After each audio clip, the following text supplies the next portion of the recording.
आज एक ऐसे स्टॉक के ऊपर बात करने वाला हूं दोस्तों, जिसके ऊपर बहुत बहुत सारी क्वेरीज आ रही थी कि इसके ऊपर वीडियो बनाना ही चाहिए, इसके ऊपर वीडियो बनाना ही चाहिए। और स्टॉक बहुत बड़ी गिरावट दिखा चुका है दोस्तों ऊपरी स्तरों पे। और बहुत ज़्यादा जब भी मैं लाइव आता था या कोई भी वीडियो बनाता था उसमें इस स्टॉक स्पेसिफिक के ऊपर बहुत बहुत सारी क्वेरीज आ रही थी। और जब दोस्तों मैंने इसके ऊपर रिसर्च की, मैंने पढ़ा, माय गॉड, ये वाकई में दोस्तों एक बहुत ही शानदार कंपनी है। प्लस ये वो सेक्टर है दोस्तों जिसके ऊपर मैं जब पढ़ाई कर रहा था मुझे पता चला कि 2-4 महीने पहले जिस स्टॉक के ऊपर बात कर रहा हूँ उनकी मैनेजमेंट ने ही कहा था कि जो प्लाईवुड इंडस्ट्री है दोस्तों वो करेंटली 19-20 हज़ार करोड़ की है और आने वाले 3 से 4 सालों में ये 30 हज़ार करोड़ की होने वाली है। यानी ग्रोथ प्रोस्पेक्टस बहुत बहुत ज़्यादा है दोस्तों। तो इस वीडियो में चर्चा ये करूंगा कि इस स्टॉक के लेकर के क्या की रिस्क है, क्या पॉजिटिविटी है। अगर आप वाकई में एक लॉन्ग टर्म की सीरियस इन्वेस्टर हैं तो क्यों ये स्टॉक इन्वेस्टमेंट पर्पस के लिए आपके पोर्टफोलियो में जगह बनाने लायक है, और क्या डाउनसाइड रिस्क है टेक्निकल लेवल्स पे भी। क्योंकि स्टॉक को लेकर के जो सबसे बड़ी प्रॉब्लम है दोस्तों अभी वो है इसका प्राइस मोमेंटम। ठीक है दोस्तों, और लॉन्ग टर्म इन्वेस्टर के लिए क्यों कहा जा रहा है ये एक बहुत बहुत शानदार कंपनी है दोस्तों। ठीक है, मैं आपसे ये कहूंगा दोस्तों वीडियो को अंत तक देखिएगा। अगर आप स्टॉक में निवेशित हैं या निवेश की सोच रहे हैं दोस्तों तो ये एक वीडियो आपके बहुत बहुत ज़्यादा काम आ सकती है दोस्तों। और खास करके यदि आप एक लॉन्ग टर्म इन्वेस्टर हैं दोस्तों तो ये कंपनी दोस्तों मुझे सच में बहुत ज़्यादा अच्छी लगी है। कुछ रिस्क हैं, अगर उस रिस्क को हम हटा दें तो ये कंपनी लॉन्ग टर्म इन्वेस्टमेंट के लिए तमाम जो चेकलिस्ट है उसे पूरा करती है दोस्तों। क्या है पूरा मामला, कैसे रही हैं, कह सकते हैं क्या हिट है क्या मिस है, इन तमाम चीज़ों में चर्चा करूंगा। वीडियो को अंत तक देखिएगा दोस्तों, बहुत इन्फॉर्मेटिव बहुत एजुकेटिव होगी। लेकिन दोस्तों चैनल में पहली बार आए हैं ऐसी एनालिसिस वीडियो के लिए चैनल को सब्सक्राइब कर लें। वीडियो अच्छी लगती है लाइक करके और के साथ शेयर ज़रूर कीजिएगा। तो दोस्तों अब विदाउट वेस्ट टाइम सीधा चलते हैं उस एनालिसिस की तरफ। बात करेंगे डेटा, बात करेंगे कंपनी के बैकग्राउंड की, बात करेंगे स्टॉक महंगा है सस्ता है, क्या आने वाले समय में पॉजिटिविटी है क्या नेगेटिविटी है। तो विदाउट वेस्ट टाइम सीधा लेके चलता हूँ एनालिसिस की तरफ। अब बात करते हैं थोड़ा सा डेटा के ऊपर। देखिए 3971 करोड़ रुपीस की दोस्तों मार्केट कैप है। यानी कि सबसे पहली चीज़ जो हमें समझनी होगी वो ये है कि एक ये स्मॉल कैप कंपनी है तो रिस्क इसके साथ जुड़ा रहेगा। और ये जो समय है निवेश का दोस्तों ये मुझे ज़्यादा अच्छा इसलिए लगता है क्योंकि ऐसे समय में जब स्टॉक बहुत ज़्यादा गिर जाए ना स्मॉल कैप का, उस समय उसे निवेश करना बहुत ज़्यादा अच्छा होता है। क्योंकि आपको पता है ये वो स्टॉक्स होते हैं जो बहुत तेज से ऊपर जाते हैं, बहुत तेज नीचे भी आते हैं। करंट मार्केट प्राइस है दोस्तों 324। और मैं आप लोगों को एक चीज़ समझा दूं दोस्तों, अगर आप टेक्निकल बेसिस पे देखेंगे तो देखिए 52 वीक लो इसका 303 है। क्योंकि मैं आपको बता दूं 300 ना एक ह्यूमंगस सपोर्ट है इसके लिए दोस्तों। और अगर आप टेक्निकल चार्ट्स में जाएंगे, अगर 300 टूटता है दोस्तों तो मैं आपको एक चीज़ समझा दूं, स्टॉक 250 तक से लेकर के 275 आराम से जा सकता है अपने गैप को फिल करने के लिए। लेकिन मुझे पर्सनली लगता है दोस्तों ये इसकी लास्ट डेस्टिनेशन होगी। यानी 250 टू 275 वर्स्ट केस सिनारियो, यानी बद से बदतर हालातों में। वरना आप कह सकते हैं 300 एक ह्यूज साइकोलॉजिकल सपोर्ट, और अगर इससे नीचे गया तो 290। इसको तोड़ना ग्रीन पैनल के लिए मुझे नॉर्मल सिनेरियोज में, even normal to slightly negative scenario में दोस्तों ये तोड़ना बहुत ज्यादा मुझे टफ लगता है, नेक्स्ट टू इम्पॉसिबल लगता है। देखिए बाजार में कुछ तो इम्पॉसिबल है नहीं, लेकिन मुझे फिर भी लगता है 290 को तोड़ना एक आप कह सकते हैं बहुत बड़ा टास्क होगा। और अगर आप 10-15% के अगर डाउनसाइड रिस्क को लेकर चलते हैं तो करंट लेवल भी बहुत बहुत ज्यादा अट्रैक्टिव लगते हैं मुझे ग्रीन पैनल के। ठीक है दोस्तों, और आप देखें तो इसका 52 वीक लो जो है दोस्तों, 52 वीक हाई है, उससे आपको बहुत ज्यादा सस्ते में ये स्टॉक मिल रहा है दोस्तों। ठीक है, तो टेक्निकल लेवल्स में और रिस्क रिवॉर्ड के फेवर में ये अभी रिवॉर्ड की तरफ ज्यादा दिखते हैं मुझे दोस्तों। ठीक है, स्टॉक की पी आप देखेंगे 13.7 है, जबकि इंडस्ट्री की पी मात्र 26 की है दोस्तों। ठीक है, 26 से कम है, यानी कि इंडस्ट्री की पी महंगी है, ये आपको थोड़ी सस्ते वैल्यूएशन मिल रहा है। देखिए डिविडेंड तो ये ज्यादा देगा नहीं, क्यों नहीं देगा, ग्रोइंग कंपनी है, ग्रोथ बेस्ड कंपनी है। ठीक है दोस्तों, डेट टू इक्विटी ना के बराबर है दोस्तों, मैनेजेबल है। क्योंकि जब मैं आपको इसका दिखाऊंगा दोस्तों, रिजर्व, कैश रिजर्व, ये अपने आप में बहुत शानदार है। प्रमोटर की होल्डिंग ठीक ठाक है दोस्तों। ठीक है, और ऑपरेटिंग प्रॉफिट मार्जिन भी 27.4% है ऑन एन एवरेज।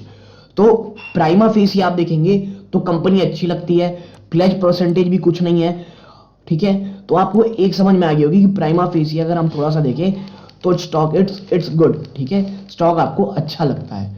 ठीक है, अब देखते हैं कि भाई ये क्या करती क्या है कंपनी। वैसे अगर आप इसमें निवेश की सोच रहे हैं तो ऑलरेडी मुझे लगता है आप ये तो देख चुके होंगे करती क्या है, बट एक शॉर्ट डिस्क्रिप्शन देना सही है।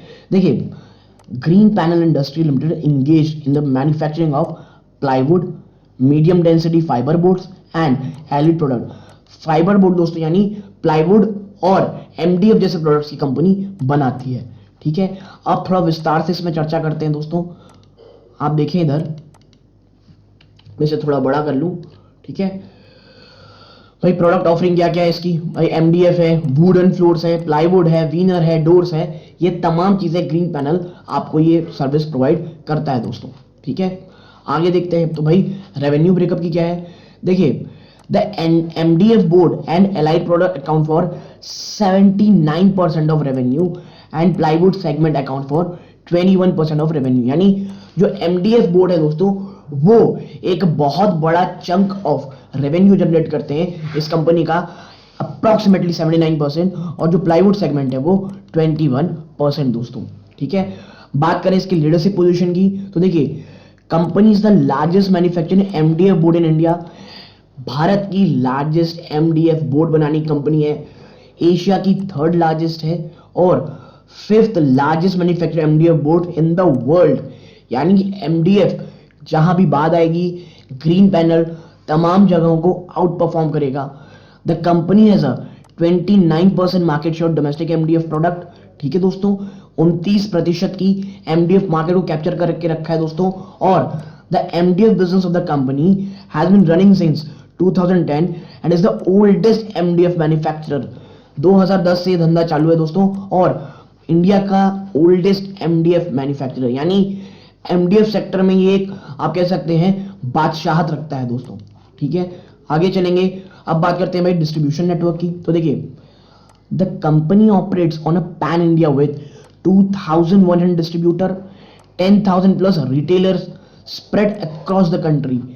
2100 डिस्ट्रीब्यूटर हैं, 10,000 प्लस से रिटेलर्स हैं दोस्तों जो पूरे कंट्री में फैले हुए हैं, and the network is served bye it's 15 branches situated across India. यानी आप कह सकते हैं कि एक पैन इंडिया कंपनी है दोस्तों। ठीक है, अब बात करते हैं भाई नेटवर्क तो हो गया, मैन्युफैक्चरिंग कैसी है, तो देखिए मैन्युफैक्चरिंग कैपेबिलिटीज की बात करेंगे। Presently the company has a 3 manufacturing facilities, 3 manufacturing facility दोस्तों इस कंपनी की। पहला उत्तराखंड, आंध्र प्रदेश दोस्तों। ठीक है, विद एमडीएफ कैपेसिटी ऑफ 5,40,000। ठीक है, 5,40,000 के आसपास दोस्तों 3 मैन्युफैक्चरिंग फैसिलिटी है 2 स्टेट्स में, एक उत्तराखंड एक आंध्र प्रदेश में दोस्तों। ठीक है, एंड 10.5 और private capacity 10.5 million square metre per annum दोस्तों। ठीक है, now the capacity utilisation for both MDF and plywood segment in financial year 21 were 69% and 71%। दोस्तों जो कैपेसिटी, जो उसकी 100% कैपेसिटी है, उसके 69% दोस्तों ये यूटिलाइजेशन करती है दोस्तों, किसकी, एमडीएफ की और प्लाईवुड सेगमेंट की। Now the utilisation rates could have been bigger, जो यूटिलाइजेशन रेट है दोस्तों वो थोड़ी बढ़ सकती थी, but were affected primarily due to lockdown in Q1 and Q2 due to कोविड-19।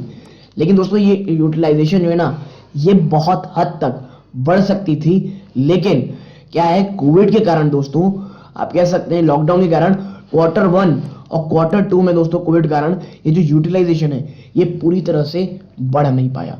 ठीक है, now The company aims to increase the capacity of MDF segment from 5,40,000 to 6,60,000 as a part of debottlenecking to its production. यानी आप simple कह सकते हैं production आने वाले समय में बढ़ाने की बातें कही जा रही हैं। ठीक है, अपन आगे चलते हैं दोस्तों।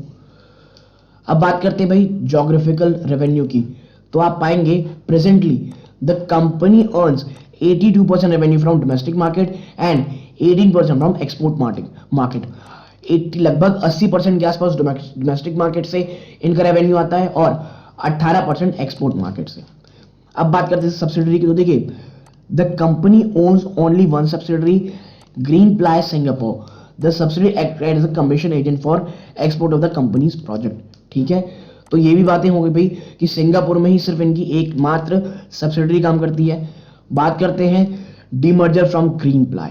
जी हाँ दोस्तों, ग्रीन प्लाई से इनका demerger. Now the company was the erstwhile MDF division of Green Ply Industry limited.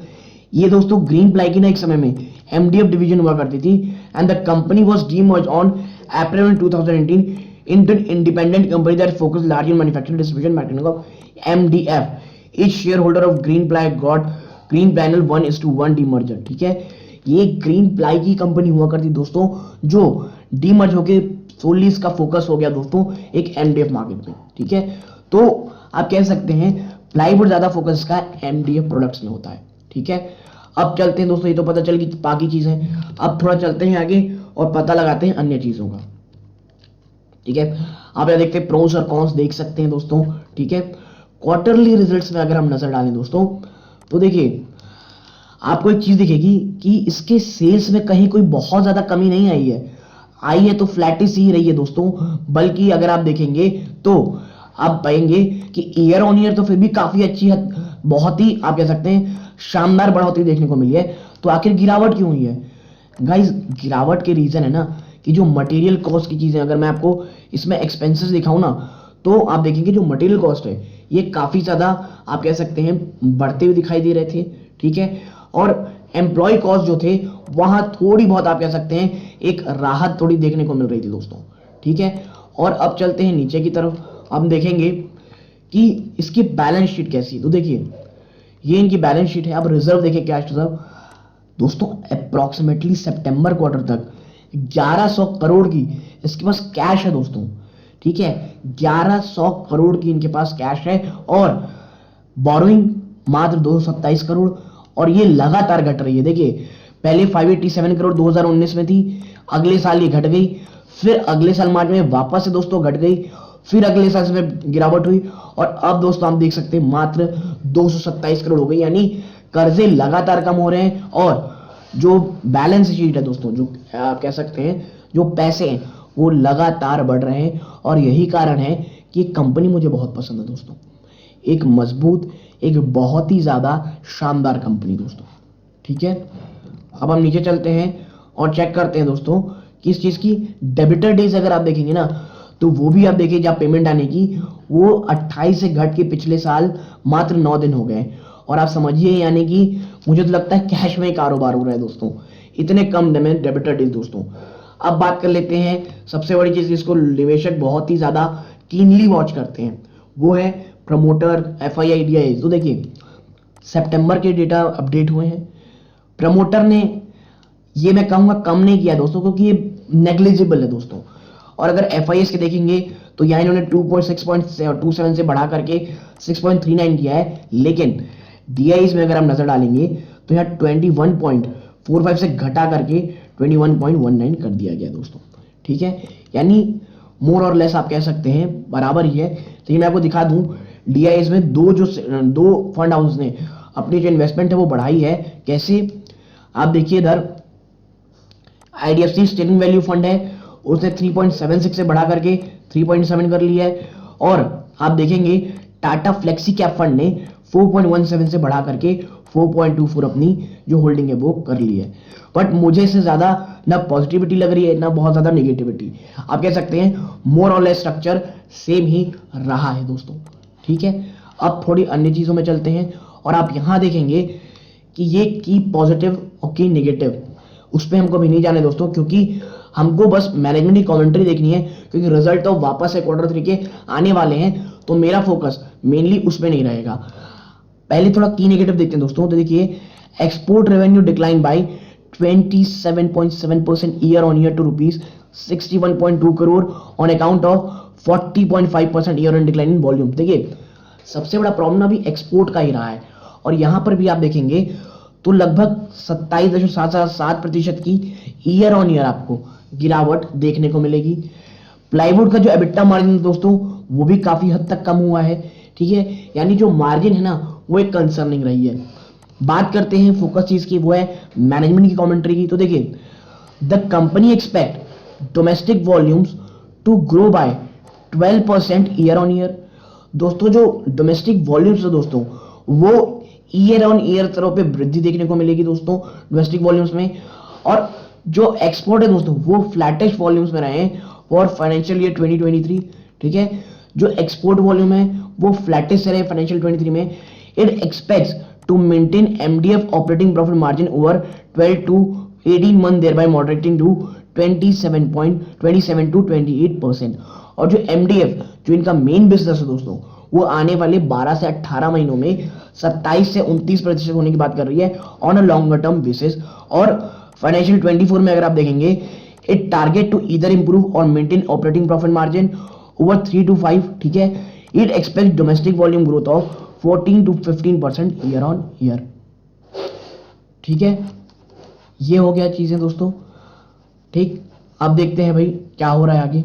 देखिए,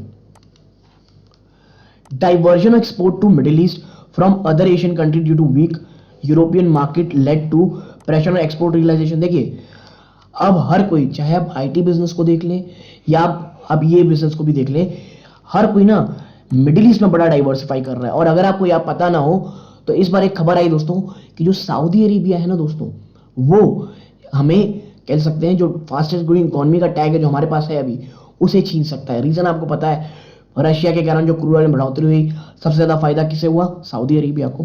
तो मिडिल ईस्ट में आने वाले समय में काफी हद तक आप देखेंगे इंप्रूवमेंट दिखाएगा। और जो डोमेस्टिक एमडीएफ कैपेसिटी है स्लेटेड टू इंक्रीज 3.4 मिलियन, ठीक है, cubic metre by a financial 25 end तक।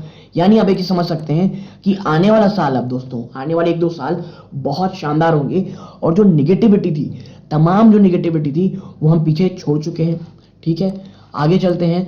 आप देखिए कि अब मुझे पसंद क्यों आ रहा है। आप देखें, green Panel industry share analysis देखेंगे, अर्निंग बहुत अच्छे नंबर मिले, स्टॉक स्कोर दोस्तों के पास 9 है, पॉजिटिव आउटलुक है, फंडामेंटल में 10 है ये कंपनी, रिलेटिव वैल्यूएशन में 7 है, रिस्क 7 है। यानी अब देखिए स्मॉल कैप है, रिस्क तो रहेगा ही, और अगर 7 मिल रहा है तो मुझे बहुत अच्छा लगता है। प्रॉब्लम मात्र देखिए दोस्तों, प्राइस मोमेंटम वो अभी निगेटिव है। और देखिए, जब ये तमाम चीजें अच्छी हो ना और मात्र प्राइस मोमेंटम आपके फेवर में ना हो, वही समय होता है लॉन्ग टर्म इन्वेस्टर के लिए धीरे धीरे एक्यूमुलेट करने का स्टॉक को। क्योंकि ये जब भागना शुरू करेगा ना दोस्तों, तो फिर पीछे मुड़ के स्टॉक नहीं देखेगा, ठीक है। बात करें रिकमेंडेशंस की, तो आप पाएंगे स्ट्रॉन्ग बाई के पास है दोस्तों रिकमेंडेशन। एचडीएफ सिक्योरिटीज ने 6 दिन पहले ही दोस्तों 430 का टारगेट दिया है बाइंग की। और आप देखें जो एनालिस्ट है, करंटली 11 एनालिस्ट हैं जिन्होंने, जिसमें से 8 ने स्ट्रॉन्ग बाई दिया है। एक हफ्ते पहले दोस्तों 10 एनालिस्ट में 7 स्ट्रॉन्ग बाई दे रखे थे। यानी स्ट्रॉन्ग बाई के टारगेट हर कोई दे रहा है, हर एक चीज आपके फेवर में है, सिर्फ एक प्राइस मोमेंटम थोड़ा सा दोस्तों हमारे फेवर में नहीं है। लेकिन देखिए, मैं यही कहता हूं कि लॉन्ग टर्म इन्वेस्टर्स के लिए यही समय होता है खरीदारी का फॉर अ लॉन्गर टर्म दोस्तों, ठीक है। तो यदि आपको ये छोटी सी एनालिसिस पसंद आई हो, वीडियो को लाइक करके चैनल को जरूर सब्सक्राइब कीजिएगा। यहां तक जुड़े रहे, अपना कीमती समय दिया, इस बात का बहुत बहुत धन्यवाद। ये इस वीडियो का अंत है। जय हिंद दोस्तों।